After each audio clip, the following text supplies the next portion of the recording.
কোন সন্তান যদি বাবা মার আগে মৃত্যুবরণ করে, বাবা তো সন্তানের লাশের পেছনে পেছনে যেতে পারে, বাবা সন্তানের কবরেও নামতে পারে। বলে কেন, বাবার কলিজায় কি মায়া দয়া নাই?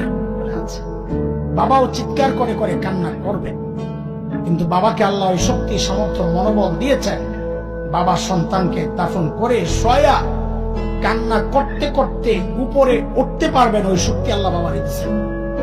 কিন্তু কোন মায়ের জন্য সন্তানের লাশের পেছনে যাওয়া চলবে না, কোন মায়ের জন্য সন্তানের কবরে নামা চলবে না।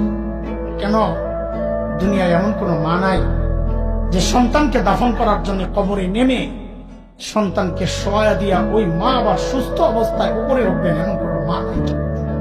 সন্তানদের শোয়া নিজ লাশ হইয়া শুয়া পড়বে। এরে ভাই, একটু জানতে চাই, এই যে মার কলিজা এত দরদ, এত মমতা, এত মায়ার ভালোবাসা, কারণটা কি বলেন তো? মা আমার দুই চোখের এক চোখ বানাইছেন সেই জন্য।